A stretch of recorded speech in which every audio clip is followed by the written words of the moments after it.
अस्सलाम वालेकुम, मैं हूं मोहम्मद सग़ीर और आप देख रहे हैं तिजारत न्यूज़। बिजली, गैस और पेट्रोल की रोज़ बरोज़ बढ़ती हुई कीमतों ने कराची के सनअतकारों, ताजरों और छोटे दुकानदारों की मुश्किलात में इजाफ़ा कर दिया है, तो दूसरी जानिब आवाम की क़ुव्वत ख़रीद शदीद मुतासिर हो जाने के बाइस शहर के मारूफ कारोबारी व तिजारती मराकज़ पर सन्नाटा तारी रहने लगा है। अलावाज़ी हुकूमती इदारों की जानिब से मार्केटों व दुकानों पर आए रोज़ की जाने वाली छापा मार कार्रवाइयों के बाइस ताजरों में शदीद खौफ व हरास पाया जाता है। इस अहम व हसास तरीन मौजू पर गुफ्तगू के लिए आज मेरे साथ बराह रास्त मौजूद हैं चेयरमैन आल सिटी ताजर इत्तेहाद एसोसिएशन शर्जील गोपलानी।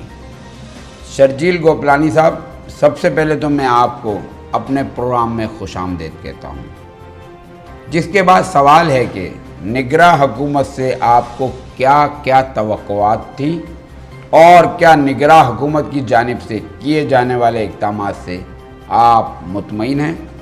सबसे पहले तो मैं आपका और तिजारत न्यूज़ का बेहद शुक्रगुज़ार हूँ कि हमेशा की तरह इस वक्त जो माशी मसाइल हैं उसके लिए आपने मुझे मदद किया और हमारी आवाज़ जो है वो आपके ज़रिए ऐवानों तक ज़रूर पहुँचेगी। देखिए, आप जो बात कर रहे हैं निगरां हुकूमत से तवक्कुआत की, ये निगरां हुकूमत का काम कोई ऐसा नहीं था कि जिससे हम तवक्का करते और ना करनी चाहिए। निगरां हुकूमत सिर्फ़ और सिर्फ आपका केयर टेकर है, एक चलते हुए निज़ाम को संभालने के लिए आई थी और आपके मामलात जो हैं वो चलते रहते। लेकिन अफसोस कि निगरां हुकूमत ने आते ही पेट्रोल बम गिरा दिया, गैस का तूफ़ान पैदा कर दिया और मैशियत को सैलाब की तरह बहा के ले गई। निगरां हुकूमत का ये काम नहीं था। निगरां हुकूमत एज अ केयर टेकर आई थी। ये 3 महीने 90 डेज़ में इलेक्शन कराते और चले जाते। कोई भी निज़ाम दुनिया का, माशी निज़ाम या सोशल निज़ाम, वो एक आप डेमोक्रेटिक सिस्टम के ऊपर कायम है। लेकिन अगर आप, जबकि मैं सियासतदान नहीं हूँ, मेरे से कोई वास्ता भी नहीं है, लेकिन मजबूरी ये है कि ये बात इसलिए करनी पड़ रही है कि बिज़नेस पॉलिटिक्स के अंदर मैं हूँ और बिज़नेस पॉलिटिक्स के अंदर ये चीज़ समझ में अब आना शुरू हुई है कि अगर आपका जमहूरी निज़ाम कंटिन्यू रहता तो शायद आज हमारा माशी हाल ये नहीं होता। क्योंकि कुछ भी है, एक आपका जो निज़ाम चल रहा होता है ना, उसी से ही रास्ते निकलते हैं। अगर इंसान गलती करता है तो उससे कुछ ना कुछ सीख के चीज़ें बेहतरी तरफ जाती है। लेकिन हमारे साथ जुल्म ये है कि पिछले 80 साल से हम एक्सपेरिमेंट में लगे हुए हैं और आज एक्सपेरिमेंट के चक्कर में हमारी मैशत तबाह बर्बाद हो गई। अच्छा शर्जील साहब, ये बताइए कि निगरां हुकूमत को मईशत की बेहतरी के लिए क्या इक़दामात करने चाहिए? देखिए, निगरां हुकूमत को तो कुछ भी नहीं करना चाहिए था, लेकिन जो हुकूमत गई है उसको बहुत से इक़दामात करने की ज़रूरत थी। जैसे कि हमने आज से 15 साल पहले इसी हुकूमत ने, जो आपकी पिछली हुकूमत 16 महीने की थी जो गई थी, इन्होंने एक विद होल्डिंग टैक्स लगाया था।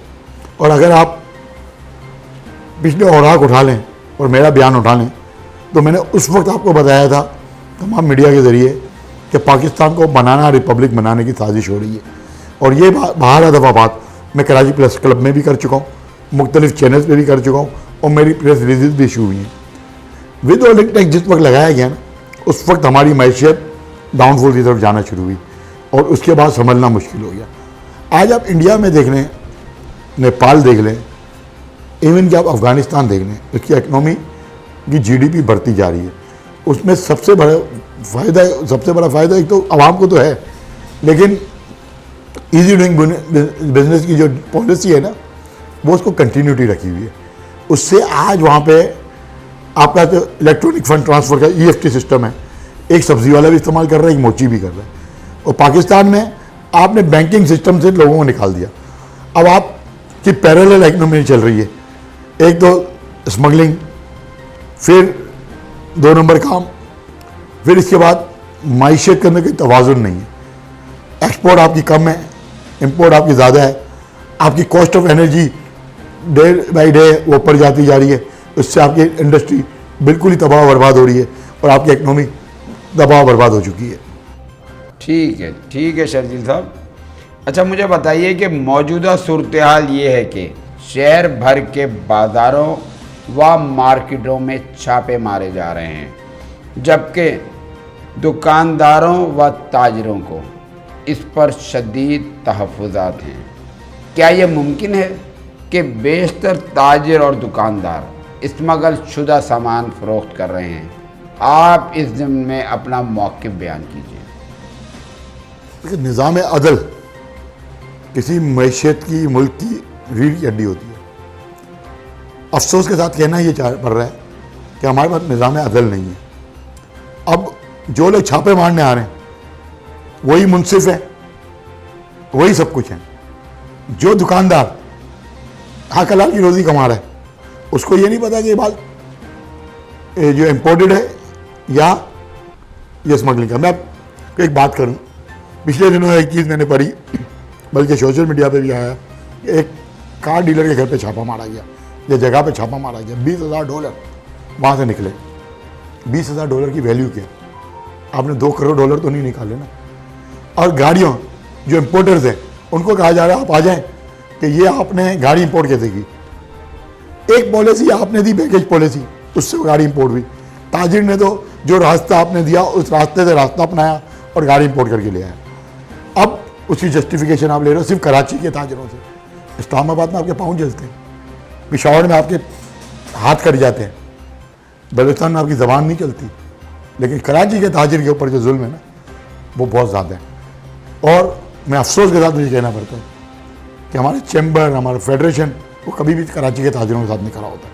यहाँ पे कैसे हिम्मत हो, एक दुकान में अव्वल तो जो अफ़गानी है वो हमने 12 दफ़ा बताया कि बाकायदा मार्केटों में अफ़गानियों ने जगहें खरीद ली। कैसे आईडी कार्ड आए उनके पास, कैसे जगहें ट्रांसफ़र की उनके नाम पे, कैसे शहर में वो कारोबार कर सकता है।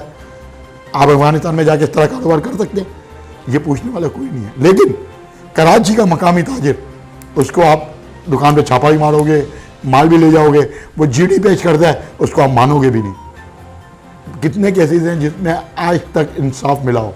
कभी भी नहीं। लेकिन ये चीज़ें हैरेसमेंट जो है ना, ये मुल्क को और तबाह करेगी। हम क्या हैं, हम फ्लाई कर जाएंगे। आज कराची में हैं, कल कहीं और बैठेंगे। आज भी डसबन में कराची वाले कारोबार कर रहे हैं, आज भी कनाडा में कराची वाले कारोबार कर रहे हैं, आज भी यूके में कराची वाले कारोबार कर रहे हैं, आज भी मॉरिशस में कराची वाले कारोबार कर रहे हैं। आप कोई शहर श्रीलंका, कोलंबो में कराची वाले कारोबार कर रहे हैं। लेकिन कराची वाले कराची में कारोबार करना उनके लिए मुश्किल किया जा रहा है। आज आपकी मईशत तबाह बर्बाद है। सिर्फ कराची का ताजिर, कराची का मईशतदान इस मुल्क को क्राइसिस से निकाल सकता था, लेकिन आपने उसका फ़ायदा नहीं उठाया। कराची, अगर आप बात करते हो पाकिस्तान की इकनॉमी की 80 से पहले, तो कौन थे? आदम जी ग्रुप कौन था? आपके जितने ग्रुप थे वो तो कराची के थे। पंजाब के ग्रुप भी होंगे, ये नहीं है, साइकिल ग्रुप पंजाब से। लेकिन जो काम कराची वालों ने इस मुल्क के लिए किया है वो कोई भी नहीं कर सका। लेकिन आपने सिर्फ तासुब और नफरत की बैंड इस कराची को चढ़ा दिया। और आज आपकी मैशत तबाह होने के बाद भी आप हकीकत को नहीं समझ रहे कि आज भी कराची का ताजिर ही आपकी मैशत को उठा सकता है। दुबई पूरा किसने बनाया?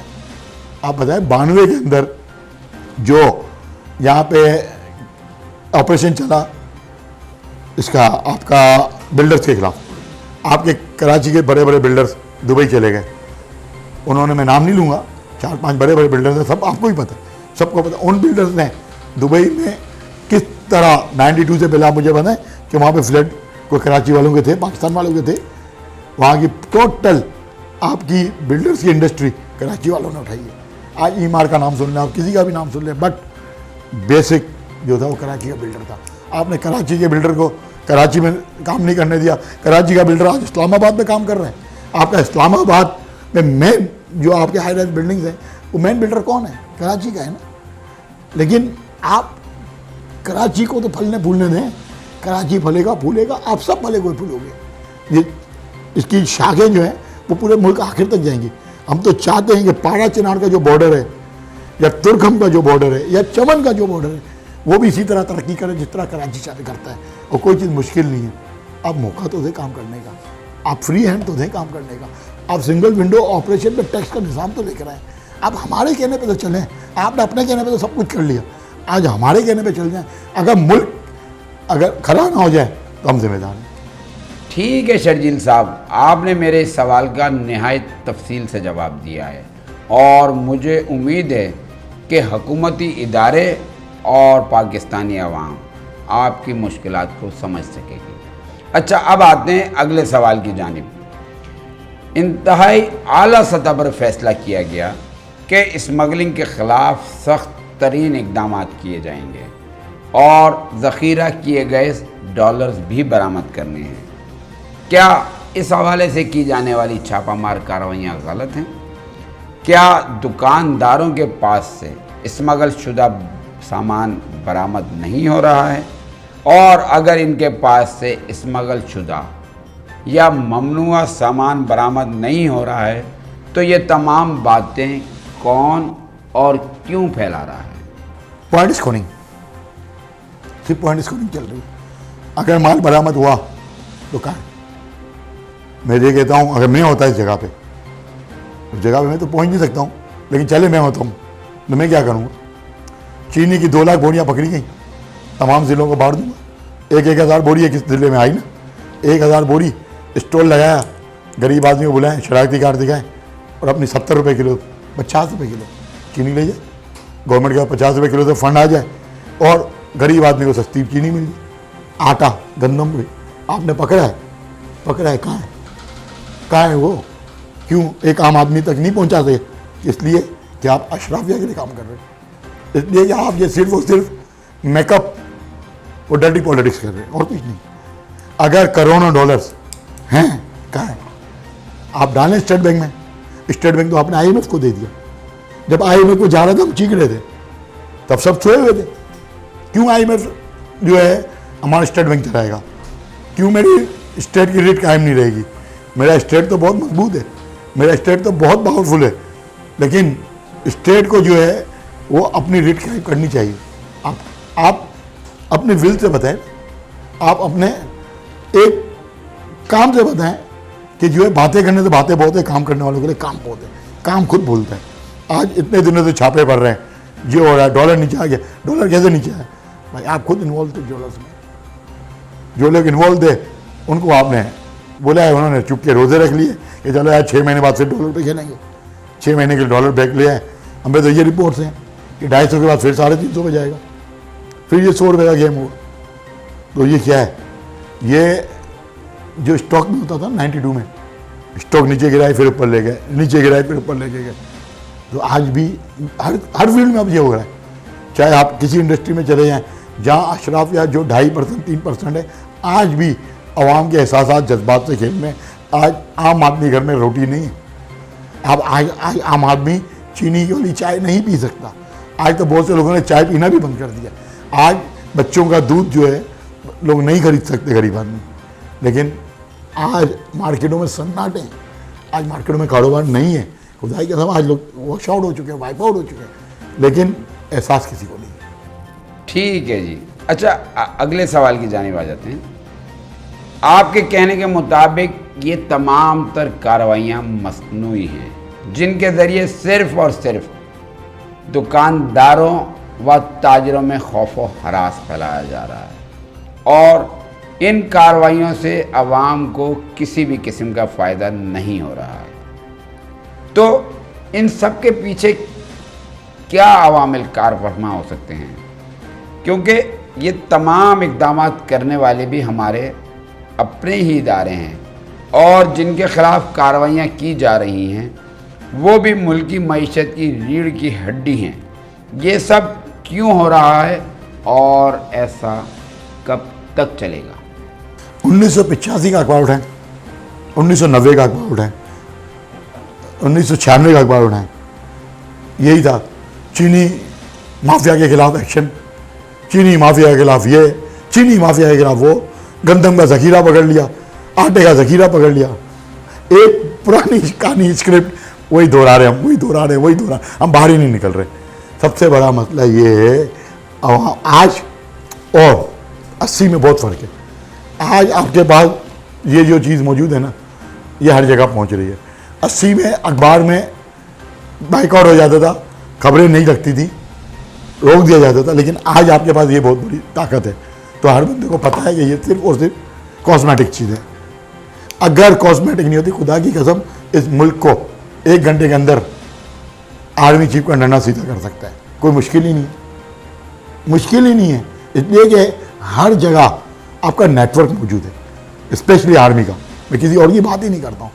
आपका डीसी सिस्टम, कमिश्नरी सिस्टम, ये सब अगर चीफ अभी बुला लेना कि भाई मुझे ये पेन सीधा चाहिए, कोई चीज़ मुश्किल नहीं है।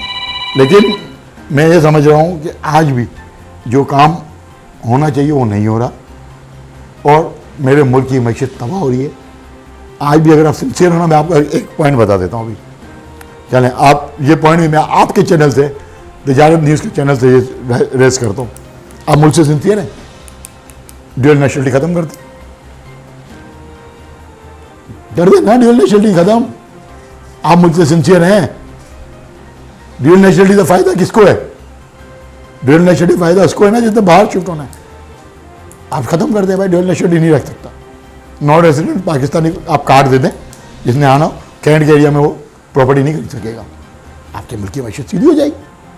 आप ड्यूअल नेशनलिटी देते हो, उसका ये फ़ायदा उठाते हैं, ये अपना पैसा सब ले जाते हैं, उस मुल्क के कानून के तहत वो अपनी ज़िंदगी गुजारते हैं।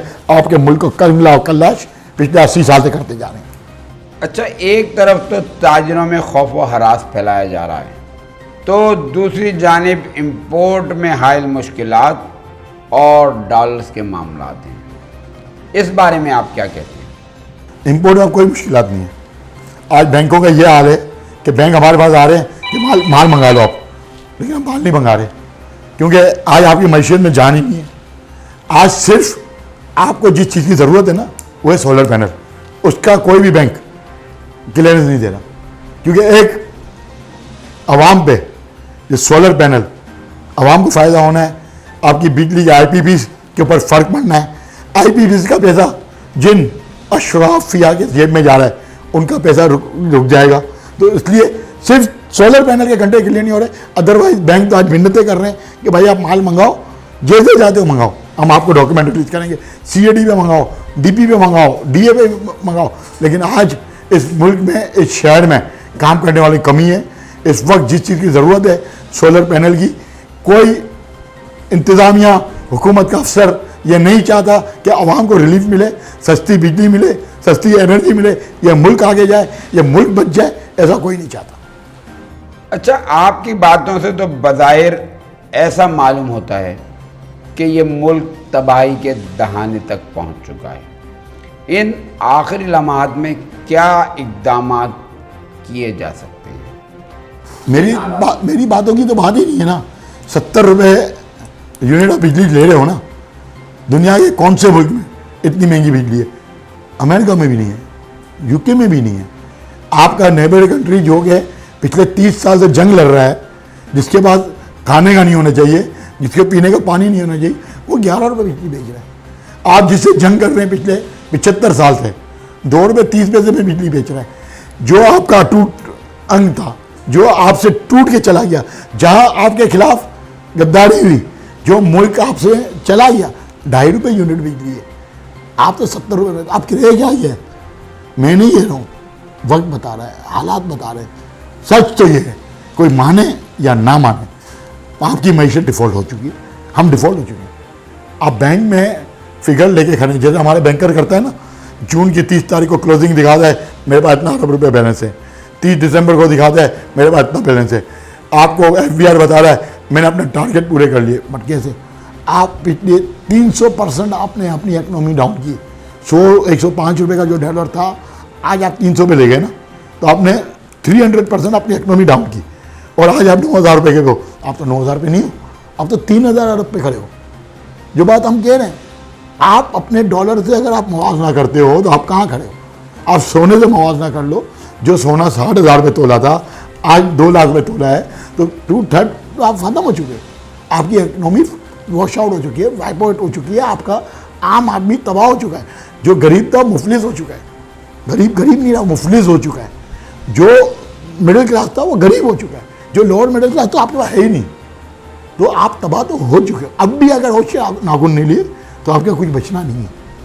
अच्छा जनाब, ये बताइए कि मुल्क की मईशत भी तबाह हो रही है, गरीब मेहनत कश फाका कशी का शिकार हो चुका है। बकौल आपके ये सारा सिलसिला गुज़िश्ता 4 दहाइयों से इसी तसलसल के साथ जारी है।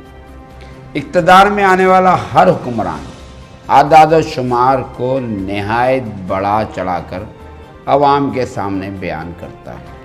ये गोरख धंधा आखिर कब तक चलेगा और मुल्क की मईशत इसका बोझ कैसे बर्दाश्त करेगी? क्योंकि ताजरों की मायूसी तो रोज़ बरोज़ बढ़ती ही जा रही है और मुल्क की मईशत में रीढ़ की हड्डी का किरदार अदा करने वाले ताजिर ही जब मायूस हो जाएंगे तो मुल्क और मईशत का क्या बनेगा? देखिए, आपकी इकनॉमी के अंदर कोई चीज़ ऐसी है नहीं कि आपकी इकनॉमी चल पाए। मैंने आपको बोला कि आज आपके इंपोर्ट के लिए भी बैंक में कोई काम करने को तैयार नहीं है। आर्मी चीफ इन्वॉल्व हुए हैं। मैंने फिर वही बात किया कि डंडा अगर सही घुमाएं तो मामला बेहतर हो सकता है। लेकिन जो लोगों के मफादात है, जिन्होंने पिछले 75 साल इस मुल्क को निचोड़ा है, अब उन्हीं से फीडबैक लेंगे तो कैसे होगा? आप अगर कराची इलेक्ट्रिक को लेने हैं, कराची इलेक्ट्रिक किस लिए हमने प्राइवेट की थी कि भाई बिजली चोरी होती है, जो है हमारा मजदूर काम नहीं कर रहा, हमारा मेहनत कश चोर हो गया है, हमने मेहनत कश को निकाल दिया, हम नई टीम लाएंगे, बिजली चोरी बचेगी, सस्ती बिजली देंगे। क्या हुआ? आज भी कराची इलेक्ट्रिक का एम्प्लॉय हर चीज़ ठेकेदारी सिस्टम में देने के बाद आज उसका एम्प्लॉय आपके बिजली कुंडे लगा रहे। सुरजानी में कितनी पीएमडीआई पकड़ी गई? खाली सुरजानी नहीं है, कराची का कोई ज़िला ऐसा नहीं है जहाँ पे कराची इलेक्ट्रिक खुद कुंडे लगा के बिजली ना बेचती हो। आप बात करते हो तवाना आवाज़ की, तो मेरी तो आवाज़ ही नहीं है। मेरी आवाज़ आपको नज़र आ रही है ना, बैठ गई है। मैं तो इस वक्त कोर्ट के चक्कर काट रहा हूँ। मेरे शहर में, मेरी मार्केट में, देने वाली मार्केट में, कराची के 100 लार्जेस्ट टैक्स पेयर्स में तो 4 मेरी मार्केट में बैठे हैं जिनको आप 1.5 घंटा बिजली देते थे। 1.5 साल से कोई ऐवान, कोई जगह, कोई दर ऐसा नहीं है जहाँ पे मैंने खत नहीं लिखा हो। इवन के मैंने डीजी रेंजर्स को भी खत लिखा, इवन के मैंने कोर कमांडर को भी खत लिखा, इवन के मैंने हर वज़ीर आज़म से लेके छोटे से चपरासी तक को खत लिखा कि भाई ये जुल्म हो रहा है। इसके बाद एक मैकेनिज्म आपने देखा, भाई हमारा एक मामला चल रहा है जिसमें आपने देखा कि हम केई वालों को मार रहे हैं। किसी ने ये मालूम करने की कोशिश की, किसी ने कोई कमेटी बनाई कि ये क्यों नौबत आई? मैं टैक्स पेयर हूँ, मैंने किसी को गाली नहीं दी, मैंने आज तक किसी को गाली नहीं दी। मेरा उस बेचारे गरीब आदमी से क्या दुश्मनी कि जिसके साथ इतना बड़ा मामला हो? ये इस मुल्क का एक बहुत बड़ा सानिया है, अलमिया है। हम फिर मैं बता रहा हूँ, इस वक्त कनाडा, जर्मनी, लंदन, अमेरिका 2-2 साल तक स्लॉट ही नहीं है कि वो टाइम दें वीज़ा के लिए। हर बंदा इस वक्त बाहर जा रहा है। हमारे पास तो पासपोर्टों पे वीज़ा लगे हुए हैं। हमने कुछ नहीं करना, हमने ताला लगाना है और हमने चले जाना। हमारे लिए कोई चीज़ मुश्किल नहीं है, कोई रुकावट नहीं है। आप यहाँ पे सर पीटना, सर धुनना, जो आपसे आपके बैंकों से पैसा लेते हैं, आपके बैंकों से आप ही का पैसा खा जाते हैं, जो आपसे रॉयल्टीज लेते हैं, जो आपसे सब्सिडीज लेते हैं, वो आपको खाते रहेंगे, नोचते रहेंगे, तबाह करते रहेंगे। जो इस मुल्क का घेर को है उसको आप कभी भी ना आगे आने दोगे, ना जीने दोगे, तो उसको क्या करेगा? आज भी यूके के अंदर, अमेरिका के अंदर जो टॉप के जो आयरन स्टील का काम करने वाले हैं, जो एक्सपोर्टर्स हैं, वो पाकिस्तानी हैं, वो कराची के। Chairman all city Tajir Ittehad association Sharjeel Gopalani के साथ गुफ्तगू का सिलसिला जारी है। ताहम वक्त की कमी के बाइस आज के प्रोग्राम को महदूद कर दिया गया है। इस सिलसिले का दूसरा प्रोग्राम बहुत जल्द आपकी खिदमत में पेश कर दिया जाएगा। मारूफ ताजिर शर्जील गोपलानी के साथ तिजारत न्यूज़ की सनसनी खेज गुफ्तगू जानने के लिए देखते रहिए तिजारत न्यूज़। और साथ ही अब दीजिए अपने मेज़बान मोहम्मद सग़ीर को इजाज़त। मिलते हैं इसी प्रोग्राम की अगली किस्त में। बहुत बहुत शुक्रिया। अल्लाह हाफ़िज़। तिजारत न्यूज़ को यूट्यूब पर सब्सक्राइब, लाइक और कमेंट्स कीजिए। इसके साथ साथ बेल आइकन को भी लाजमी क्लिक कीजिए ताकि आप तक पहुंच सकें हमारी तमाम मुनफरिद खबरें जो आप देखना चाहते हैं।